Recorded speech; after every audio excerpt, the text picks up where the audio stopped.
आज हम बात करेंगे मानव जीवन एक भूल भुलैया है। होमो लाइफ ए लैबर्ट्स ऑफ टनल्स। तो जब हम इसकी जन्म की बात करते हैं तो जिस दिन जन्म होता है उसी दिन ये निश्चित हो जाता है कि जिसका भी जन्म हो, चाहे वो इंसान हो, जानवर हो, पेड़ पौधा हो, मछली मगरमच्छ हो, घास हो, तो वो जिस दिन उसका जन्म होता है उसके मृत्यु के दिन, उसके डेथ का दिन उसी दिन फिक्स हो जाता है, पता चलता है। और ये निश्चित है कि एक ना एक दिन मौत होनी, अंत होना है। अब वो अंत कैसे होना है? हम खुशी खुशी मरे, हंसते हुए मरे, या हाय हाय करते हुए रोते मरे, ये हमारे अपने हाथ में है। अब जब मैं जन्म की बात करता हूं और जन्म मरने के बीच की बात करता हूं, जन्म होने के बाद और मरने से पहले जो हमारा वक्त होता, समय होता, वही हमारा जीवन है। वो जीवन कितना लंबा होता है, कितना छोटा होता है, कुछ पता नहीं होता। कोई बच्चा जन्म के बाद ठीक ठाक होता है, 2-4 दिन में, 5 दिन में, हफ्ते 10 दिन में मर जाता है। उसकी आयु से उतने ही दिन की होती है, महीने की भी नहीं होती, साल की नहीं होती। मेरा एक बेटा जो पहला हुआ था, उसकी सांस की नली और खाने की नली के बीच का जो वॉल जो था वो चोक था। उसका ऑपरेशन हुआ, 5वें दिन मर गया हॉस्पिटल में, सफदरजंग हॉस्पिटल में। उसका जीवन 5 दिन का ही था। उसका जन्म हुआ, सब खुश हुए बेटे के जन्म पर। मुझे मुबारकबाद दी बहुत से आदमियों ने। 5वें दिन को डेथ हो गई, मैंने बताया तो मेरे और मेरी पत्नी रीता के अलावा कोई तीसरा रोने वाला नहीं था। मैं और मेरा छोटा भाई उसकी डेड बॉडी सफदरजंग हॉस्पिटल के मॉर्चरी से लेके जमुना में सिलाई है, आके अपनी पत्नी को बताया कि हम ये करके आए हैं। बड़ा अफसोस हुआ। उस दिन दिवाली का दिन था, हम दोनों ने रो रो के दिवाली मनाई थी। उसके बाद 1.25 साल, 1.5 साल के बाद मोहित का जन्म हुआ। फिर खुशियों का दौरम दौर आया। बहुत सी दफ़े जो थी, मैं अपने पहले बच्चे की, जब मैं उसको हॉस्पिटल में डिलीवरी कर रहा था ऑपरेशन के लिए, तो उस बच्चे ने मुझे ऐसी आंखों से देखा, उसकी बड़ी चमकीली आंखें थी। मुझे आज भी उसकी आंखों की चमक याद है। 80 साल का होने को लगा। तो उसका जन्म 5 दिन का ही था। उसके बाद मोहित हुआ दूसरा बेटा। मुझे लगता है इसकी काफ़ी आयु लंबी होनी चाहिए। तो मैं बहुत बार ये कहता था कि हमारे परिवार में 71 से और 74 के बीच में सब चले गए मेरे पुरखे। मगर मेरी ननिहाल में सब जो है वो 80+ गए। तो मेरी दादी वो भी 86 की गई, पर दादी 105 साल की गई। तो इसलिए कह नहीं सकते किसकी कितनी आयु है। मगर ये जन्म के बाद आदमी को अपना जीवन तो जीना ही है ना, जब तक मौत नहीं आती। तो हम सोचते हैं, मैं कहता हूँ बहुत दफ़े, काश कोई किश्ती मिल जाए, किश्ती में नाव, बोट, काश कोई किश्ती मिल जाए तो मेरी जीवन की नैया कुछ दूर बढ़ा दे, जहाँ तक उसका सफ़र ख़त्म हो जाए वहाँ तक छोड़ दे, वहाँ से कोई नई किश्ती मिल जाए। तो ऐसे किश्ती अदलते बदलते जीवन की नैया पार हो जाएगी। जन्म का तो किसी को पता नहीं होता। जो बड़े बुजुर्ग माता पिता बता देते इस दिन इस जगह पे तेरा जन्म हुआ था, उसको वही पता, कहाँ सुनी बातें। मौत का, मृत्यु का भी कुछ पता नहीं होता।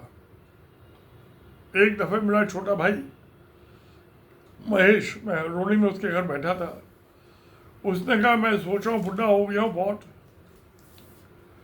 और अब बीमार भी रहने लगा हूँ, तो सोच रहा हूँ वृद्ध घाट पे चलूँ, तो जिससे वहाँ पे जो रिश्तेदार हैं मेरठ से, हमारे भतीजे वगैरह, उनको आसाने में आसानी होगी।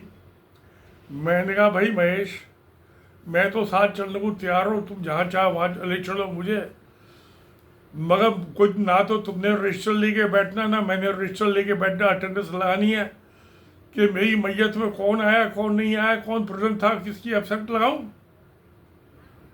जब मौत आनी है आ जाएगी, जहाँ आनी है वहाँ आ जाएगी।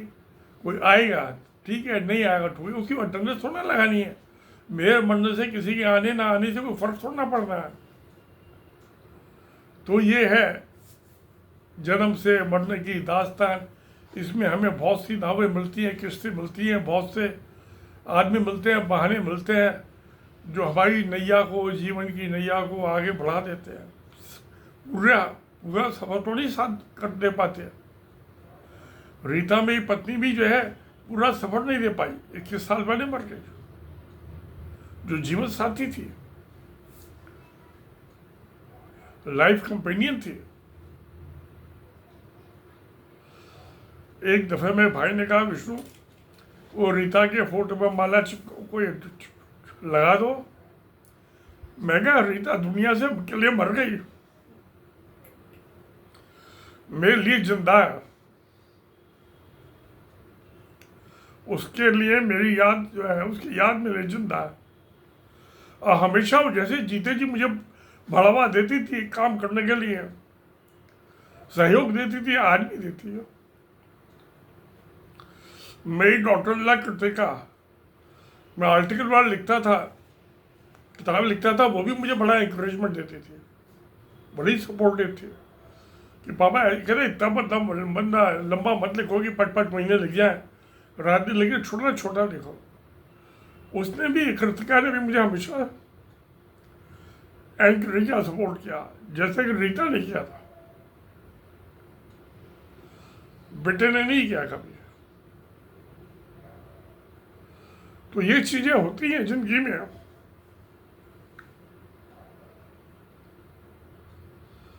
मगर मैं सोचता हूं कि मानव का जब जन्म होता है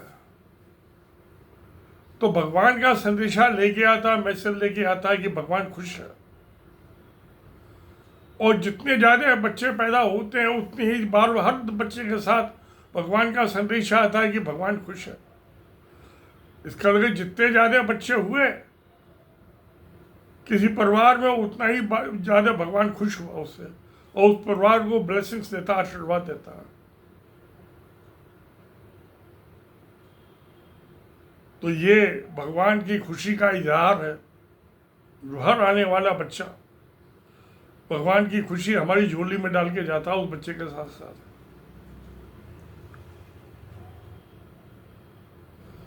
तो ऐसा है ये जन्म मरण का सफर, वो सबकी है जीवन यात्रा। तो मैं किताब लिख रहा था अपनी, एक सुहानी मौत का सफरनामा। मुझे जन्म हुआ तो मौत तो आनी निश्चित है, उसके बीच की जीवन यात्रा सफरनामा है, ट्रेवलर। वो किताब मैंने लिख के पूरी कर ली, उसमें अपनी जीवनी वगैरह वही लिखनी है, वो भी लिख ली, थोड़ी बहुत बची हुई है। मुझे 4 दफे मौत आई, एक्सीडेंट में मौत मुझे चूम के चली गई, मैं नहीं मरा।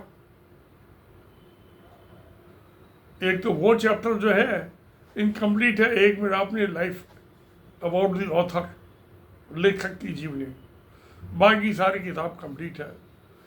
मगर वो बीच में लटकी पड़ी है। मैंने कहा जब मौत का आखिर तक का लिखना है तो और थोड़ा बाद दिन में लिख लूँगा, जल्दी कौन सी है।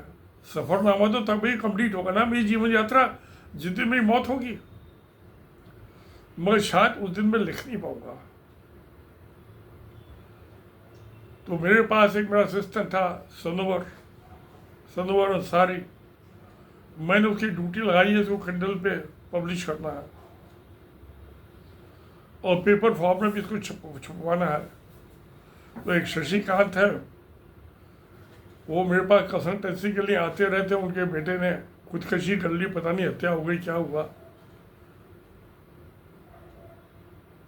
32-33 साल की एज, 35 साल की एज में। तो मुझसे वो लीगल मैटर्स में सलाह लेने आते रहते हैं हर छुट्टी के दिन मंडे को। मियाँ बीवी दोनों आते हैं। उनकी बेटी भी मुझसे कंसल्ट करते रहती है। मैं किसी से कोई पैसा नहीं लेता। वो तो पहली बेटा मर गया, अब 4 वैसे दुखी है, उससे क्या फीस लेनी। हालांकि पैसे वाला आदमी मांगूंगा दे देगा, पर मैं लेता नहीं ऐसी चीज में फीस, किसी से नहीं लिया आज तक मैंने। तो ये चीजें हैं इस किस्म की। तो जीवन मरण एक भूल-भुलैया, इसका कुछ पता नहीं है, कोई वो छोड़ नहीं। होम और लाइफ लेबर तो ट्रेवल्स, यही सच्चाई है। जीवन हमारा पहेली है, पजल है। जन्म और मौत पजल नहीं है, वो तो निश्चित है। जन्म हुआ है तो मौत निश्चित है। कहाँ होगी, कब होगी, किस फॉर्म में होगी, उससे मुझे क्या लेना देना। वो तो दुनिया वालों के ही है दिखावा। वो कबीरदास कह गए थे 450 साल पहले, बादशाह अकबर के जमाने में बादशाह अकबर से मिलने भी गए थे एक दफे। वो मुलाकात हुई थी हिंदुस्तान के शहंशाह मुगल आजम। उसने कहा जब बच्चा आता है दुनिया में तो सब हंसते हैं, यहाँ परिवार का एक सदस्य बढ़ गया, फैमिली का एक्सटेंशन हो गया। तो मैं जो बच्चा आता है तो वो रोता है, क्योंकि जिससे कि उसकी ब्रीदिंग चालू हो जाए, सांस चालू हो जाए। तो बच्चा रोता है, ये मुआवजा हंसता है बच्चे का हंसी देख के, रोना देख के। बर्ड जब बढ़ता है तो मरते टाइम वो हंसता है कि मुक्त हो गया इस जिंदगी से, संसार से मुझे मुक्ति मिल गई, और जगह रोता है। मैं उनका रोना धोना थोड़े टाइम के लिए होता है, फिर संसार में अपने काम में लग जाते हैं। तो ऐसी है जिनकी दास्तान। ये जिनकी की दास्तान हंसी से चालू होती है, रोने से चालू होती है, उसी का काउंटर पार्ट है हंसी। उसकी मौत होती है, वो हंसता है, जग रोता है।